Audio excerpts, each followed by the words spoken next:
안녕하세요. 오늘은 제가 약간 장소를 옮겨서 강의를 수업을 진행하게 됐어요. 오늘의 주제는 제가 지난주에 이야기했듯이 산업혁명 관련된 이야기입니다. 그 산업혁명이라고 쉽게 말을 하지만 워낙 큰 사건이잖아요. 작은 사건이라고 할 수 없겠고, 정말 많은 그러니까 인류의 삶 자체가 완전히 변화했었던 과정이기 때문에 이 산업혁명 문제는 우리가 좀 그 역사를 이해하는 데 있어서 좀 중요한 부분이라고 생각을 해요. 그리고 사실은 뭐라고 표현할 수 있을까요? 그러니까 그 단순하게 역사학을 전공하는 사람이나 아주 러프하게 얘기한 문과생들을 위한 게 역사는 아니잖아요. 그렇죠? 근데 사실 역사를 전공하는 많은 사람들이 대부분 문과 출신들이다 보니 산업혁명이 조금 간과되거나 배제되거나 단순하게 설명되는 경우가 있는데 삶의 생활 양식 자체를 완전히 바꿔놓은 과정이기 때문에 우리가 이걸 다 모든 걸 우리의 수업 시간에 할 수는 없지만 그래도 좀 중요한 부분들을 하나하나 살펴보면서 이야기를 좀 해봐야 되지 않을까라는 생각을 해보게 돼요. 지금 이 화면에 나오는 저 모습은 여기 밑에 나오죠. An assembly line of the Ford Motor Company. 그러니까 포드사죠, 포드 자동차. 되게 뻔한 이야기지만 자동차를 누가 만들었나요? 이렇게 얘기하면 포드요 이러면 틀려요. 헨리 포드는 자동차를 만든 사람은 아니에요. 그러니까 최초의 발명자는 아니에요. 또 정확히 말하면 헨리 포드만이 아니라 누가 자동차를 최초에 만들었습니까? 라고 이야기하면 이 이야기는 진짜 어려운 문제가 돼요. 진짜 어려운 문제가 돼요. 왜 그러냐면 실제로 자동차가 등장하는 과정, 또 자동차 안에 들어가는 부품이나 자동차의 어떤 운영 원리 같은 것들은 굉장히 복잡한 과정을 거치면서 발전해 왔기 때문에 딱 누가 한 명이 더 만들었다 이렇게 얘기하기가 힘든 부분들이 있어요. 근데 이제 굳이 발명가를 얘기하다 보면 부분 나눠서 얘기할 수는 있거든요. 예를 들어서 내연기관. 그러니까 이 기차와 자동차의 가장 큰 차이인데, 그러니까 지금의 기차는 또 다르지만 그 당시에, 이따가 우리가 또 하면서 얘기를 하겠지만 증기기관이라는 게 개발이 되잖아요. 그러면 증기기관이라는 것이 제일 처음에 만들어진 증기기관이라는 것은 결국 이제 석탄이나 석탄을 떼가지고 나무도 이용하겠지만 그 열에 의해서 수증기를 끌어오르게 하면서 물의 힘에 의해서 열기에 의해서 에너지가 발생되는 구조잖아요. 근데 우리가 옛날 영화 같은 거 보면 기차가 나오는데 그 기차를 보면 기관사가 막 석탄을 이렇게 넣고 삐한 연기가 뻑뻑 피어오르고 그런 장면이 묘사가 된단 말이에요. 그건 외연기관이라고 하더라고요. 외연기관. 그러니까 열이라는 것을 발생시켜서 그 열로 에너지를 만들어서 그 에너지를 통해서 뭔가를 움직이게 하는 힘인데 방식 자체가 이제 영화에서 쉽게 보듯이 석탄을 넣고 그게 연기로 바깥으로 나가고 이런 과정으로 만들어진다고 해서 단순하게 얘기하면 외연기관이라고 이야기하게 되는데 현재 그렇게 굴러가는 자동차는 없단 말이에요. 자동차의 특징은 내연기관이라고 얘기를 하더라고요. 그래서 소위 말하는 엔진이라는 거죠. 어떤 그런 에너지가 자동차 안에서 이렇게 운영되면서 각각의 개체들이 작지만 자유롭게 움직일 수 있는 어떤 시스템? 그 내연기관을 누가 제일 처음 만들었냐라고 이야기할 때 보통 나오는 게 이제 벤츠. 지금 이제 벤츠하면 차로 유명하지만 그 벤츠라는 회사를 만들었던 창업주라고 할 수 있겠죠. 벤츠라든지 다임러 클라이슬러 이런 그런 사람들. 그러니까 오늘날 차가 꼭 브랜드가 되더라고요. 또 타이어를 개발한 건 진짜 미쉐린이라는 사람이 있더라고요. 그래서 미쉐린을 중심으로 해서 자동차를 훨씬 더 합리적으로 굴러갈 수 있게 하는 시스템을 만든다라든지 이런 식으로 사실은 헨리 포드보다는 되게 다양한 사람들이 자동차 발전에 중요한 역할을 했고, 하나 흥미로운 것은 우리가 그냥 이렇게 툭툭툭 던지는 유명한 자동차의 세계적인 브랜드 이름들이 다 어떤 자동차 발전과 개발사에 중요한 역할을 했었던 사람들이라는 흥미로운 사실을 접하게 돼요. 그래서 언젠가 한번은 좀 자동차 역사 자체를 한번 잘 분해하고 파서 역사책을 써봐도 재밌겠다 이런 생각을 저도 좀 하게 되더라고요. 그건 그렇다 치고. 근데 이제 그러면 여기서 이제 중요한 게 뭐냐면, 여기서 중요한 것은 그렇다면 도대체 헨리 포드 얘기는 왜 하느냐. 지금 여기 보시면 어셈블리 라인, 이게 이따가 뒤에 들어가서 또 이야기를 하겠지만 우리가 어떤 생산의 과정과 발전을 얘기할 적에 분업이란 얘기를 꼭 하게 되고 컨베이어 벨트 이런 얘기를 하게 돼요. 근데 보통 이제 우리가 이야기할 적에 이 헨리 포드 얘기하면 컨베이어 벨트라는 말을 많이 쓰죠. 그래서 지금 보다시피 컨베이어 벨트 위에 자동차가 있어서 자동차 탁탁탁 나가게 되는 과정을 이야기하고, 지금도 우리가 텔레비전 같은 거 보면 자동차 몸체가 이렇게 속도에 맞춰 탁탁탁 가면 노동자들이 옆에 혹은 노동자가 아니라 로봇이 또 옆에 있어서 부품을 촥촥 끼거나 탁탁 맞추거나 그런 작업을 해나가잖아요. 그래서 어떤 그 어셈블리 라인, 컨베이어 벨트 같은 거에 의해서 탁탁탁 만들어지는 그런 모습들을 우리가 쉽게 지금 제가 설명할 때 그냥 탁탁탁탁탁 이런 말로 표현하게 되는데 드러나게 되는데 이걸 조금 더 어려운 말로 표현하면 이제 집합 생산 방식이다라고 얘기를 해요. 집합 생산 방식. 그래서 이 헨리 포드에게 있어서 굉장히 좀 중요한 부분은 뭐냐면 헨리 포드가 최초로 자동차를 개발했다라는 것이 아니고 헨리 포드는 그간 따로 개발되던 그 자동차의 생산을 하나의 집합 생산, 통합적인 시스템화를 시켰다라는 게 굉장히 중요한 부분이에요. 그래서 여기 나온 것처럼 하나의 레일이 있고 자동차 몸체가 탁탁탁 운영이 되면 그 시스템과 단계에 맞춰서 부품들, 하나의 자동차를 생산하는 모든 전 과정의 부품들이 지금 이 전체 공장 안에서 이렇게 그 레일마다 칸마다 보급이 되는 거예요. 그래서 이 레일을 탁 통과하고 나면 하나의 완성된 자동차가 등장하게 되는 거죠. 굉장히 중요한 변화예요. 왜냐면 이 헨리 포드에 의해서 자동차가 딱 개발이 되면서 이 집합 생산 양식이 본격화가 되면서 이 집합 생산 양식을 통해서 드디어 첫째, 자동차의 생산 속도 자체가 확 줄어요. 쉽게 말하면 자동차 하나 만드는데 한 2달 걸렸다면 자동차 한 대 만드는 데 있어서 한 2시간 걸리는 걸로 시간이 확 줄어버리게 된 거예요. 그럼 뭘 의미하는 거겠어요? 제작 생산 시간을 줄인다라는 것은 제작 단가를 낮춘다는 걸 얘기하는 거예요. 제작 단가를 낮춘다라는 것은 대량 생산이 가능하게 된다라는 거죠. 대량 생산이 가능해진다는 얘기는 대량 판매가 가능해진다라는 거예요. 그럼 여기서 이런 질문을 할 수 있어요. 그러면 대량 판매는 어떻게 이루어지죠? 대량 판매라는 것은 새로운 인구의 성장이라든지 혹은 넓은 땅이라든지 그게 없다라면 식민지를 개척한다라든지 혹은 전체적으로 노동자의 삶이나 국민들의 삶을 부강하게 만들어서 자동차를 살 수 있는 수준으로 만들어 버린다라든지 어떤 이런 추가적인 조치들이 같이 이루어질 수 있게 되겠죠. 즉 우리가 지난 시간에 베레포크 같은 이야기를 하면서 하나의 기존의 사회가 해체가 되면서 다른 사회의 등장으로 이어지는 과정, 해체와 성장이라는 이 과정의 어떤 메커니즘 속에서 어떤 다양한 형태의 사회문화적 현상이 일어났다 그런 얘기를 했잖아요. 근데 그 이면을 보자는 거예요. 그런 것들은 현상인 거고 그 이면 안에 봤었을 때 되게 중요한 정치사회적 메커니즘, 그건 이제 우리가 시민혁명을 통해서 이야기를 하게 된 거잖아요. 그렇죠? 그래서 어떤 사회의 구성 원리, 정치적인 운영 원리 자체의 메커니즘이 바뀌었다. 라는 걸 이제 첫 번째로 이야기를 했다라는 거죠. 그게 있다라면 또 다른 반대편에서는 어떤 변화가 생기게 되는 거냐면 경제적 논리, 먹고살이의 논리 자체가 바뀌게 되는 건데 그 정점에 헨리 포드가 있었다라는 거예요. 그래서 그 대량 생산이 가능해지고 대량 소비가 그에 따라서 이루어지게 된다라는 거예요. 다음에 여기서 우리가 주목해서 볼 거는 뭐냐면 이게 되게 단순하게 생각하면 안 된다라는 거예요. 대량 생산이 이루어지려면 어떻게 되는가에 대해서 헨리 포드 같은 혁신적인 기업가들은 시스템을 만들어냈다라는 거죠. 웃긴 게 뭐냐면 그 다음 단계로 들어가면 그 우리가 미국 자동차 하면 유명한 게 포드가 유명하지만 포드와 더불어서 GM이라는 회사도 유명해요. 근데 이 GM 같은 경우는 또 어떤 역할을 하게 되냐면 포드보다 후발주자인데 GM 같은 경우는 첫째 기업 합병을 하게 돼요. 두 번째는 마케팅을 도입하게 되고 세 번째는 분사체제를 도입하게 돼요. 이게 무슨 얘기냐면 이건 제가 우리 세계사 365 우리 교재 부교재로 선정되어 있는 책에 간단하게 설명을 해놨죠. 이게 뭘 얘기하는 거냐면 이거예요. 헨리 포드는 자동차를 한 회사에서 빠르게 싸게 대량으로 생산하는 방법을 만들어낸 거예요. 근데 그러니까 그 전까지 자동차는 그럼 어떻게 생산됐나 하면 자동차는 이거 너무 옛날 얘기긴 하지만 조립식 컴퓨터 이런 게 있었던 시절이 있었거든요. 그러니까 지금 우리가 노트북 같은 거 탁탁탁 사는데 옛날에는 그 대학생들이 저도 이제 그 세대죠. 처음 이제 PC, 퍼스널 컴퓨터가 보급이 될 적에 용산 가가지고 부품별로 샀었어요. 그래서 본체는 어디, 이렇게 메인보드는 메인보드, 그때 저희 때 메인보드는 유니텍, 메인보드밖에 생각이 안 나네요. 스피커는 어디 거 해가지고 그렇게 이렇게 모으면 그 당시에 팔던 완제품 데스크탑 컴퓨터에 비해서 훨씬 쌌어요.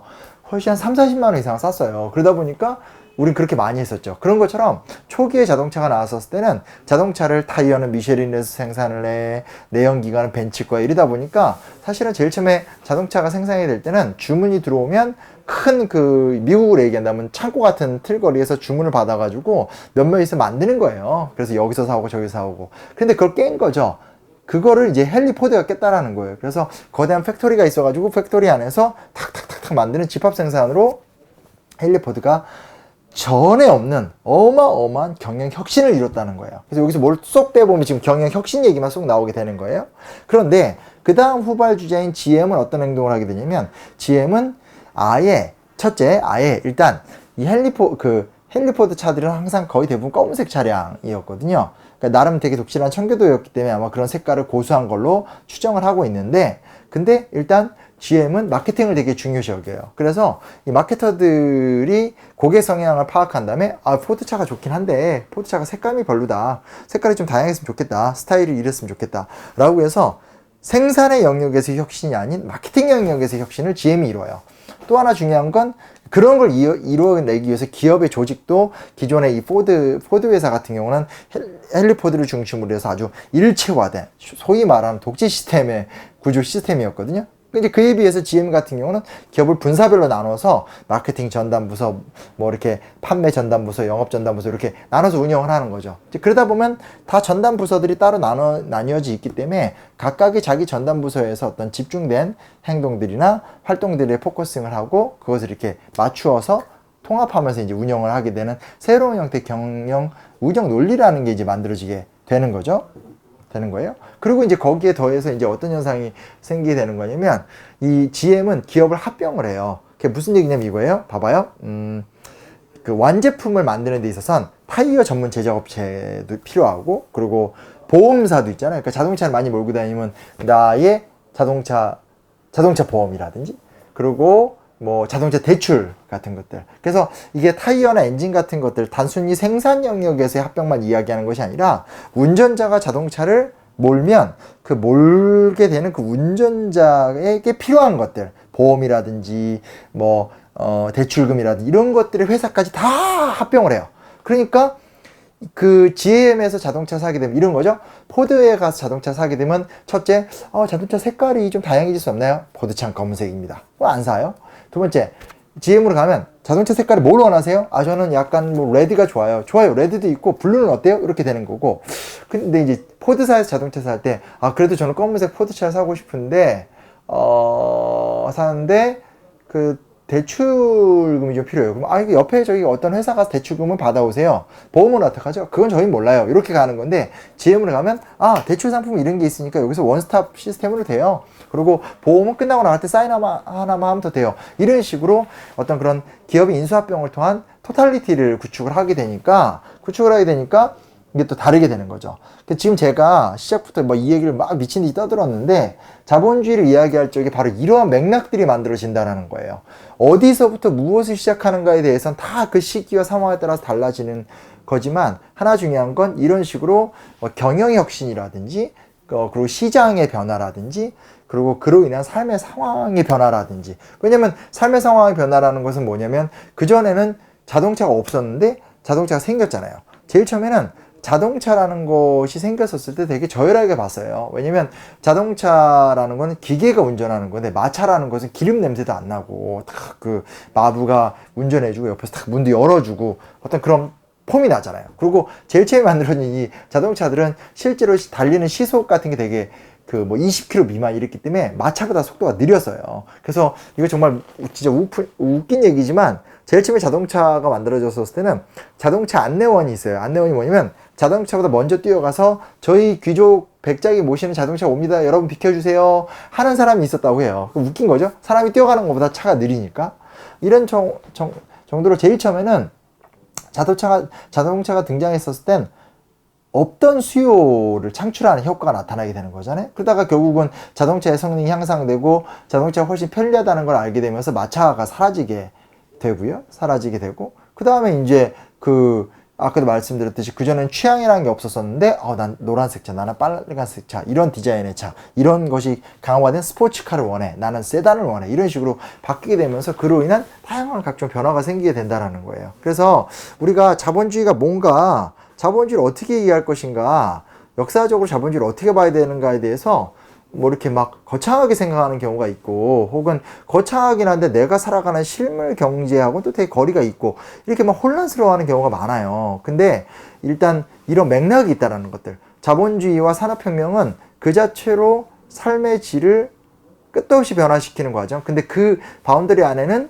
삶의 구조가 바뀌는 부분도 있고, 시장이 중심이 되면서 이제는 시장을 위주로 해서 운영이 되는 새로운 생활 양식이 나타나기도 하고, 또 경영 혁신이라든지 기업가의 창의적 도전 같은 새로운 또 하나의 어떤 삶의 영역이 생긴다라든지 그런 것들이 동시다발적으로 생긴다라는 것을 유기적으로 이해할 필요가 있어요.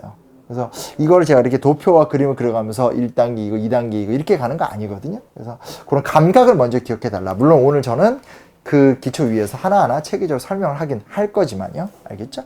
자, 그럼 그렇다 치고, 그러면 서론이 길었습니다. 서론만 얘기하는데 지금 시간이 꽤 걸렸는데, 자, 뭐 그거는 그렇다 치고, 그러면 들어가서 이제 하나하나 단계적으로 보면 좋지 않을까라는 생각을 좀 하게 되고요. 자, 그러면 하나하나 좀 보면서 얘기를 해보도록 하죠. 자, 지금 보시면 일단은 원래는 어땠느냐로 들어갔었을 때 이제부터 좀 원론적인 역사 수업이 되는 거예요. 그 유럽을 지금 우린 서양사를 얘기하는 거니까 유럽을 기준으로 얘기했었을 때 유럽인들은 지중해 무역으로 먹고 살았어요. 지금 이 그림은 아마 세계사를 공부했었던 친구들이 한번 봤었던 지도인데, 그 보면 일단 이 당시 동방, 그러니까 오스만 제국이죠. 오스만 제국과 그 오스만 제국 이전에는 콘스탄티노플, 그러니까 뭐죠, 저기 그 비잔틴 제국이었고, 이 동방을 통해서 물산이 들어와요. 물산이 들어온다는 건 동방의 물건이 그 자체로 들어오기도 하죠. 비잔틴 제국의 비단이라든지 오스만 제국의 각종 물품이라든지. 근데 그게 더 중요한 게 아니라 이 제국 너머에서 들어오는 물품이 더 중요해요. 그게 뭐냐? 인도를 통해서 들어오는 여러 물품들이라든지 아니면 중국을 통해서 들어오는 물건들, 이런 게 되게 정말 어마어마한 고가품들이었었거든요. 실크로드를 통해서 들어올 수도 있고 바닷길, 백길을 통해서도 들어올 수 있어요. 사실은 실크로드가 더 유명하긴 한데 바닷길도 결코 무시하면 안 돼요. 왜냐면 그 바닷길, 그러니까 배를 통해서 들어오는 실을 수 있는 양이 그 낙타에게 실을 수 있는 양의 몇십 배가 뭐예요. 또 훨씬 많거든요. 여튼 중요한 건 이제 들어오는데 그 모든 물산들은 유럽인들이 봤었을 때 비잔티움 제국이나 오스만 제국을 거쳐서 그 다음 이탈리아를 통해서 다시 이탈리아에서 프랑스 북부 그리고 다시 북유럽으로 들어가는 구조를 거친다라는 거예요. 근데 이제 여기서 이제 제가 밑에다 뭐라고 써놨냐면 화폐도 상업도 무역도 부수적이었고 지역적이었다, 이 말을 써놔요. 이건 나중에 제가 또 한 번 더 자세하게 이야기를 하게 될 텐데, 이런 게 있어요. 원래 우리가 자본주의나 산업혁명을 이야기하게 되면 상업과 무역에 대해서 이야기를 하게 되고, 여러분 중에서 경영학과라든지 이런 걸 공부를 듣는 사람들 입장에선 태초에 경제는 있었다, 태초에 상업은 있었다, 태초에 무역은 있었다, 이렇게 배우는 경우가 있어요. 근데 실제로는 그러지는 않았다라는 거예요. 실제로는 인류는 그 신석기혁명 이후에 농업이 중심이었었고, 사실 이렇게 교육들을 그려놓긴 그려놓지만 이렇게 운영되는 교육품들이라는 건 철저하게 왕이나 귀족 같은 소수 사람들의 사치품과 향락품 정도였다라는 거지 일반인들이 아니었다라는 거예요. 제가 역사를 답사를 하거나 이렇게 사람들 방송이나 이런 데서 사람들하고 소통을 하다 보면 참 이렇게 마음이 헛헛해지는 게 있는 게 뭐냐면, 예를 들면 신라 사람들 하면 뭐가 떠올라요? 금관이 떠오르죠. 뭐 금관 아니면 뭐가 있을까요? 신라 사람들 하면 금관, 그리고 막 어마어마한 치장들, 막 금부치 이런 게 떠오르죠. 근데 그러면 삼국시대 때, 신라시대 때 사람들 중에서 금관을 쓰거나 그런 금부치나 유리 구슬이나 그런 온갖 우리가 언론을 통해서 미디어를 통해서 볼 수 있는 그 화려한 것들을 치장하고 있는 어떤 그런 것들? 그런 것들이 인구의 얼마가 그런 것들을 누렸을까요? 거의 누리는 사람 없었을 거 아니에요. 그죠? 아주 소수의 사람들만 이제 그런 것들을 누렸다라고 이제 볼 수 있게 되는 건데, 뭐 여튼 지금 여기 나오는 어떤 그런 것들은 아주 소수라는 거죠. 그러다 보니까 상업이라는 것이 발달하더라도 상업이 삶의 중심이 될 수도 없고, 화폐라는 것이 쓰여지긴 하지만 또한 화폐 없이도 사는 곳들이 대부분이고, 무역이라는 건 정말 제한적이었다는 거죠. 그래서 일단 1차적으로 우리가 좀 주목해서 볼 수 있는 건 뭐냐면, 이런 어떤 마치 자연 발생적으로 이런 것들이 굉장히 좀 당연히 드러나는 것처럼 이야기를 하지만, 애초에 농업경제는 농업경제 그 자체로 완결성이 유지가 된다. 다만 귀족과 지배층이 그들의 기호품으로서 아주 제한적으로 상업이나 무역 같은 것들이 발전되고 있는 구조였다라는 거예요. 이게 이제 중세나 전근대 사회까지 보편적인 모습이었다라는 거죠.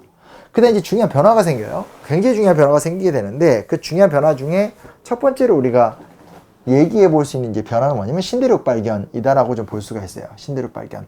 대항해 시대. 옛날에 게임도 있었었는데 대항해 시대라고도 우리가 얘기를 할 수 있게 되는데 이게 사실은 처음부터 이렇게까지 큰 일이 벌어질 줄 몰랐어요. 우리가 이것도 학교에서 안 배우더라도 대충 알고 있는 게 뭐냐면 포르투갈 상인들을 통해서 대서양을 거쳐서 인도양을 통과한 다음에 인도랑 중국이 직접 가게 됐다. 에스파냐 상인들은 이제 콜럼버스를 중심으로 해서 신대륙을 발견해서 그곳에 엄청난 식민지를 세웠다. 지금 그 얘기잖아요. 그래서 지금 보시면 초록색이 포르투갈 식민지이고 이 그 보라색이 이제 이 어딥니까?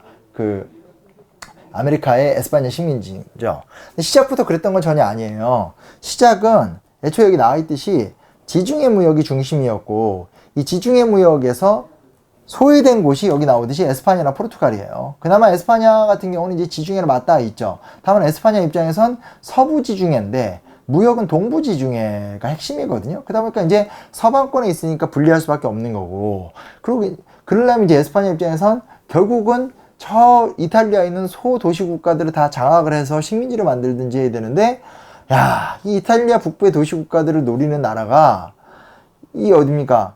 에스파냐만 있는 게 아니거든요. 프랑스도 있고 오스트리아도 있어요. 그러다 보니까 이 에스파냐나 프랑스나 오스트리아 같은 나라들은 이 북부 이탈리아나 아니면 이탈리아 반도 혹은 동방무역을 직접 하기 위해서 엄청나게 경쟁을 한다라는 거예요. 이게 되게 피곤한 거죠. 그러니까 이제 에스파냐 입장에서는 뭔가 변화가 필요했던 거고 그 변화 속에서 이제 에스파냐인들이 우리가 세종대왕 좋아하듯이 사랑하는 이자벨라 여왕 때 콜럼버스에게 돈을 투자하게 되면서 신대륙을 발견하게 돼요. 근데 그 중에 그 얘기를 하기 전에 여기 포르투갈이라는 나라가 존재해요. 어디냐? 포르투갈의 나라가 여기 있죠? 포르투갈은 사실상 지중해를 맞닿아있지 못한 나라예요. 멀리 있죠. 그러니까 포르투갈 입장에선 지중해를 맞닿아있지 못하기 때문에 지중해 무역에 간섭하기가 되게 힘들어요.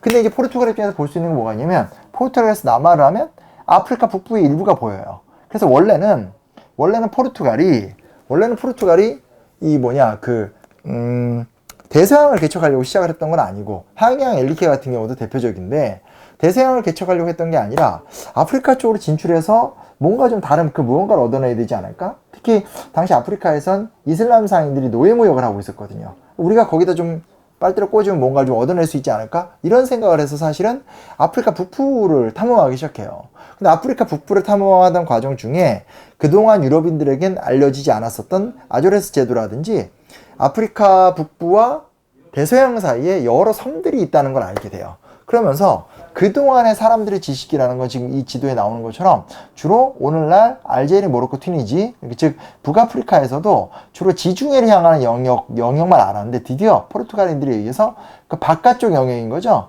지금 여기 보면 초록색으로 묘사가 되어 있는 이런 식으로 아프리카의 바깥쪽 지역을 알게 되면서 야, 이게 뭐야? 대서양이라는 공간이 생각보다 크고 그리고 아프리카에서 우리가 그동안 아프리카라고 생각하던 그 지역 이상의 지역에 엄청난 땅이 있다는 걸 알게 되는 거죠. 그래서 이제 포르투갈 입장에선 특히 엘리케 왕자나 이런 사람들 중심으로 해서 좋아, 이렇게 된 거 계속 한번 추적해보고 찾아가 보자 라고 이야기를 하면서 가다 보니까 드디어 어디를 도달하게 되냐면 여기 보면 베르데곳이라는 곳이 보이죠? 화살표가 나한테 잘 안 보이네. 베르데곳에 도달, 즉 북아프리카에서 굉장히 많은 부분을 남하게 되고 더 돌면 요쪽이죠. 여기 나왔네. 여기 지금 기니만이라고 써있고 황금해안, 노해안이라 보이잖아요. 그 일대까지 들어가기 시작을 하는 거예요. 근데 여기가 왜 중요하냐면 기니만의 황금해안과 노해안이 중요한 이유는 요 일대가 사실은 이슬람 상인들이 사하라를 가로지르면서 여기까지 와서 무역을 했었어요. 왜냐면 여기에 황금이 많았고 여기에 노예가 많았거든요. 그래서 이게 굉장히 충격적인 사건인 거죠. 자, 보세요. 포르투갈 사람들 입장에선 지중해로 가고 싶은데 지중해를 못 간 거예요. 그래서 북아프리카를 개척했는데 북아프리카에서 뭐가 발견되기 시작을 한 거죠. 대박. 그랬는데 더 밀고 내려가다 보니까 정말로 이슬람 상인들만이 왔다 갔다 한다고 하는 어떤 이 기니만 일대의 아프리카 왕국들을 발견하게 된 거예요. 그리고 직접적으로 노예무역이나 직접적으로 황금무역을 할 수 있는 기초를 확보하게 된 거죠. 야, 이곳에 이런 길이 있었어? 그러니까 요즘 말로 얘기하다 보면 맨날 텔레비전만 보고 있었었는데 세상에 찾다 이제 유튜브라는 세상이 생긴 거예요. 아프리카 TV도 뭐 있죠. 저 아프리카 TV는 진짜 잘 모르는데 야, 이런 곳이 있었어? 굳이 방송으로 데뷔하지 않더라도 이런 곳 뜨고 대박을 치면 엄청난 성과를 낼 수 있어. 막 이런 생각을 사람들이 하게 된 거죠. 그리고 나서 그 과정 속에서 뭐 이렇게 한다는 또 요즘 넷플릭스 같은 것들. 그러니까 이게 되게 재밌는 게 뭐냐면 옛날에는 TV 시청률이 뭐 못 나와도 10% 이상이고 뭐 20% 이상이면 그럭저럭 되는 거고 정말 대박 치면 50%, 60% 막 이렇게 나왔었거든요. 제가 어린 시절만 해도 막 아들과 딸, 허준, 뭐 여명의 눈동자, 모래시계 막 전설적인 보시진 않으셨더라도 이름은 들어본 작품들이 있을 거예요. 그런 작품들이 시청률이 막 40%에서 60% 사이였었거든요. 그리고 올림픽 중계하면 그 올림픽 중계가 70%막 이렇게 되기도 하고. 근데 이제 지금은 제가 얼마 전에 그 예능하는 되게 잘 나가는 유명한 작가랑 얘기 보니까 예능 프로그램도 3에서 5%면 대박이라는 거예요. 왜냐면 시장 환경 자체가 바뀌었으니까. 채널도 수십 개로 늘어났고, 방송 환경도 유튜브도 있고, 뭐 넷플릭스도 있고. 저만 해도 옛날에는 텔레비 이렇게 돌리는 버릇이 있었거든요. 돌려서 맨날 무한도전 봤었었는데, 지금은 그냥, 요즘에는 그냥 아예 텔레비를 집에서 안 켜죠. 핸드폰으로 대부분 텔레비를 보니까. 이런 식으로 포르투갈인들이 새로운 변화를 발견하게 된 거예요. 세상에 이런 곳이 있다니. 와, 이럴 수도 있구나. 지금 이거를 이제 보게 된 거죠. 보게 된 거예요. 그래서 거기서 계속 내려가다 보니까 대서양이라는 바다가 지중해라는 비교도 할 수 없는 어마어마한 바다라는 사실을 깨닫게 되고 드디어 바스코 다가마가 아니라 바르톨로뮤 디아스가 희망봉, 오늘날 남아프리카 공화국이죠. 이 아프리카 최남단 지역을 발견해요. 그리고 나서 바스코 다가마가 이슬람 항해사 등의 도움을 받아서 인도양으로 진입해요. 세상에. 지중해밖에 몰랐는데 대서양이 있었던 거예요. 대서양은 가늠할 수 없는 크기예요. 아프리카 대륙도 우리가 알고 있던 아프리카는 아프리카라는 대륙의 20분의 1도 안 돼요. 근데 그 상황에서 인도양으로 들어왔어요. 인도양으로 들어와서 쭉 타고 올라가니까 꿈에도 그리던 인도가 있는 거예요. 진짜 인도가 있네. 인도인과 직접 무역을 하는 거죠. 그래서 고아라든지 주요 지역에다가 직접 식민 통치 기관도 만들고 일대를 점령하고 하면서 숟가락 꽂게 되면서 소위 말하는 포르투갈 상인들이 인도에서 나오는 후추 같은 것들에 대한 독점 무역을 하기 시작하는 거예요. 야, 여기까지 왔는데 여기서 뭐가 더 있을까? 거기 더 가보니까 동남아시아가 있는 거죠. 동남아시아를 통과해서 올라가 보니까 이번에는 중국이 나타나기 시작하는 거죠. 포르투갈 상인들이 먼저 엄청난 성공을 거두게 되니까 그 다음 후발주자로 네덜란드 상인들이 등장을 해요. 그 네덜란드 상인들이 어마어마하게 상선들을 발전시키면서 포르투갈 상인들을 제치고 똑같은 루트로 가게 돼서 나중에 가다 보면 어디까지 오죠? 그렇죠. 일본까지 오게 되는 거예요. 일종의 나비 효과인 거죠. 그래서 일본까지 도착했었던 뭐라 할 수 있을까요? 여파가 임진왜란의 어떤 그런 또 기초가 또 되기도 하고, 이게 참 역사라는 게 무궁무진해요. 근데 한편에서는 결국 이제 또 아까 말씀드렸듯이 콜럼버스를 중심으로 해서 서인도 제도가 발견되죠. 오늘날 쿠바 일대가 발견이 돼요. 그리고 그 다음에 피사로라든지 코르테스 같은 사람에 의해서 잉카라든지 그리고 아즈텍 같은 문명이 점령을 당하게 되면서 여기 나오듯이 신대륙의 어마어마한 영토가 에스파냐 영토가 되게 되는 거예요. 그래서 이 결과는 뭐냐? 나라로 본다라면 포르투갈 같은 경우는 혹은 그 이후에 이제 네덜란드가 그 지위를 뺏고 영국이 그 지위를 뺏고 이런 모습이 생기지만 어쨌건 포르투갈 같은 경우는 향신료 무역을 독점하면서 동방무역, 지중해 무역의 의미를 확 깎아버리게 되는 거고, 에스파냐 같은 경우는 신대륙에서 그런 무역품이 나오진 않지만 황금이 발견되거나 은이 발견되거나 하면서 특히 은이 어마어마하게 발견이 되거든요. 포토신관 같은 데서. 그런 것들이 발견이 되면서 에스파냐가 어마어마한 경제적인 이득을 얻게 되고, 또 나중에 가면 플랜테이션 농업이라고 하죠. 그러니까 말 그대로 저 엄청난 땅에다가 본인들이 원하는 작물들, 대표적인 게 사탕수수, 나중에 요즘에 오면 커피 이런 것들이 있잖아요. 그쵸? 마약 이런 것들. 그런 것들을 심게 되면서 어마어마한 경제적 이득을 얻게 되는 거예요. 그래서 이게 굉장히 결정적 사건인 거예요. 그 전까지는 이런 거 있었어요. 베네치아 상인들이 지중해 무역을 독점하면서 엄청난 돈을 벌고 그로 인해서 새로운 형태의 근대적 상업 형태를 만들어 나간다라든지, 그거 이전에는 중화 문명이죠. 중국이 엄청 큰 나라잖아요. 인구도 엄청 많고. 그래서 중국의 황허나 양쯔강을 중심으로 해서 엄청난 도시가 만들어지게 되고, 양쯔강과 황허는 물이 이렇게 가로로 흘러나가잖아요. 근데 가로로 흘러나가는데 그 누굽니까? 수양제 때 가로로 흘러가는 두 강을 그냥 세로로 종으로 끊어버리잖아요. 그러니까 뚫어버리잖아요. 그게 대웅 나죠. 그래서 소위 말하는 물길을 디귿자로 만들면서 중국의 강남 지역과 강북 지역 전체를 연결시키면서 엄청난 인구와 엄청난 시장, 뭐 수십만 개의 시장이 만들어진다고 하거든요. 그러면서 중화문명 내에서 엄청난 상업의 발전 같은 건 이루어져요. 그러니까 전근대 사회에서 상업 문화의 극단까지 갔던 나라는 중국이에요, 중국. 왜냐면 중국은 나라라고 하기엔 문명권이고 엄청나게 규모가 크기 때문에. 근데 이제 그런 베네치아의 지중해 무역이나 뭐죠? 중국에서 이루어지는 상업의 발전이라는 것은 그것이 갖고 있는 높은 가치를 인정하더라도 그것이 갖고 있는 본질적인 한계가 있어요. 뭐가 있냐면 문명의 범위를 벗어나지 않는다라는 거예요. 문명의 범위. 즉 무슨 얘기냐? 이거죠? 중화문명은 중화문명 내에서만 운영이 되는 거예요. 중화문명은 중화문명 내에서 운영이 되는 거죠. 그러니까 그 말은 무슨 말이냐면 뭐라고 할 수 있냐? 아무리 발전하더라도 중국 내에서만 진행이 되는 거죠. 베네치아도 마찬가지예요. 뭐 오스만을 비롯한 여타의 문명권과 교류를 하지만 기본적으로 유럽 문명, 기독교 문명 안에서만 기능을 하거든요. 근데 이 신데리그 발견이라는 것이 엄청나게 중요한 의미를 갖고 있는 게 뭐냐? 첫째는 지리적 관념이 어마어마하게 확장이 되는 거죠. 그리고 두 번째는 지금 얘기했듯이 이제는 문명과 상관이 없어요. 문명과 상관없이 인도까지 갈 수도 있고 중국까지 갈 수도 있고 일본까지도 갈 수도 있어요. 일본은 내정에 간섭할 필요도 없어요. 우리에게 중요한 건, 네덜란드 상인들에게 중요한 건 당시 신대륙에서 포토시 은광이 발굴되기 전이죠. 그 전에 이와미 은광이라고 해서 일본에서 발굴된 은광, 그 은이 필요하니까 조총을 주는 거거든요. 그래서 일본 사람들이 그 조총을 갖고 와서 임진왜란을 일으키든 뭘 하든 그건 관심이 없어요. 이런 형태로 그냥 상업과 무역이라는 것 자체가 그 자체로 독자적으로 기능하게 되는 순간, 그것은 이제 신대륙의 발견이라는 게 결정적 사건이었다고 볼 수가 있습니다. 무한한 상상력을 주는 거죠. 새로운 나라, 새로운 지역, 새로운 영토, 그곳에 가서 새로운 장사와 새로운 돈을 벌어온다, 뭐 이런 생각을 하게 된다는 거죠. 그리고 그게 결국은 특히 신대륙과 아프리카 무역을 통해서 상업혁명과 가격혁명이란 중요한 변화를 일으키게 된다는 거예요. 자, 보세요. 지금 보면 유럽에서, 신대륙에서, 이건 신대륙 쪽으로 가서 지금 얘기를 하게 되는 건데, 신대륙에서 굉장히 중요한 두 가지 변화가 일어나요. 두 가지 변화가 뭐냐면, 하나는 이 신대륙에서 계속 은이 발굴이 돼요. 은부터 먼저 얘기하는 거죠. 은이 발굴이 돼요. 그러면, 이 당시 신대륙의 식민지를 갖고 있는 건 에스파냐밖에 없거든요. 1년에 뭐 100톤 이상 발굴이 돼요. 어마어마한 양이 발굴되고, 그때 이 유럽은 은본이거든요. 근데 이렇게 생각하시면 되죠. 여러분과 제가 마르지 않는 로또를 가졌다고 생각해 봅시다. 마르지 않는 로또. 1년에 한 100억씩 계속 통장에 들어오는 거예요. 계속 통장에 들어와요. 그럼 여러분과 저는 뭘 하겠어요? 이 돈을 갖고 훌륭한 일을 해야 되겠다. 그런 생각하는 사람 별로 없어요.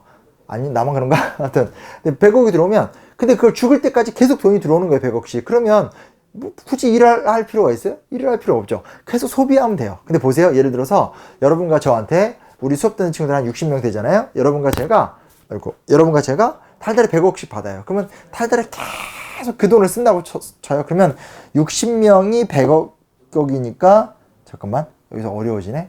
6천억이죠.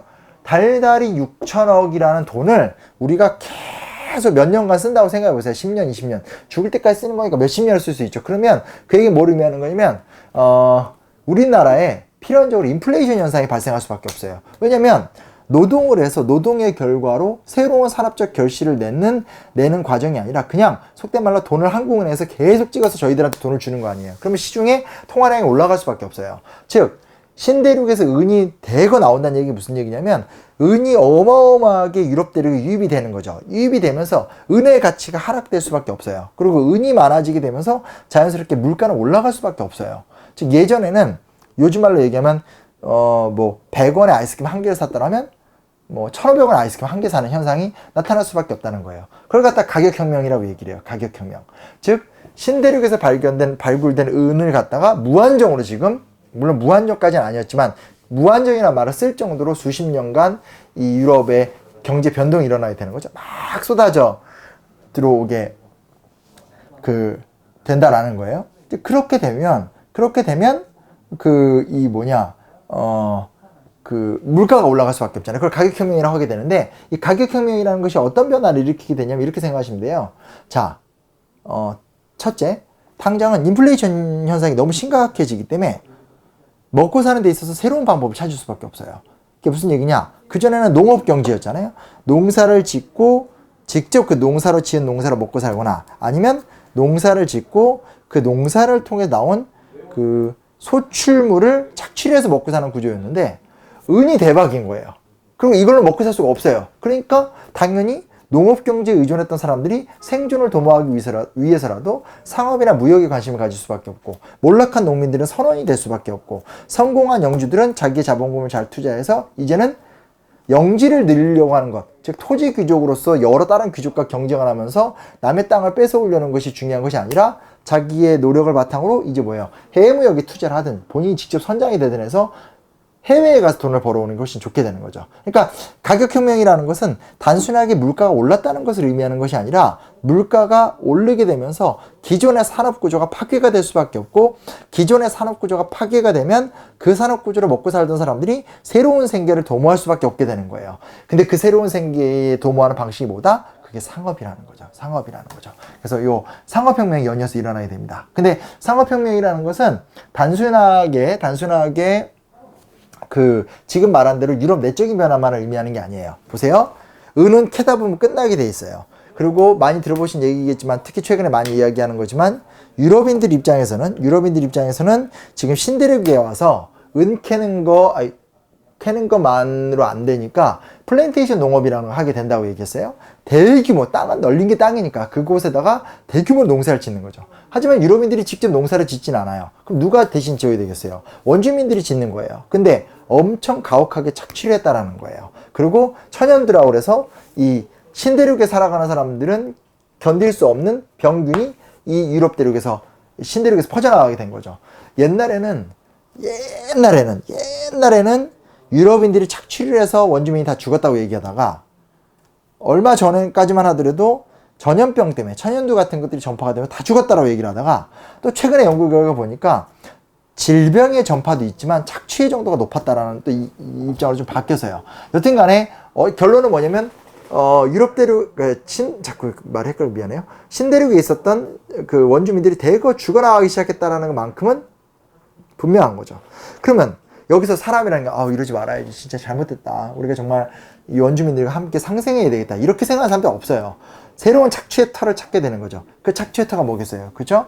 여기 나와 있죠? 노예해안. 아프리카의 노예들이 데려오는 거예요. 아프리카의 노예들이 대거 데려오는 거예요. 그래서 아프리카에서는 노예가 오고 그 노예들에 의해서 노예와 원주민들에 의해서 이 어디죠? 신대륙에선 플랜테이션 농업이 진행이 되고 플랜테이션 농업을 통해서 나타난 새로운 물자들은 유럽에서 소비가 되는 삼각무역 구조가 만들어지게 된다는 거예요. 근데 이게 제가 말을 단순화하다 보니까 아프리카에서 노예가 오고 여기서 생산된 농산물이 유럽으로 가고라는 이런 단순한 모습으로 되지만 이렇게 되는 게 아니죠. 노예는 누가 잡아와요?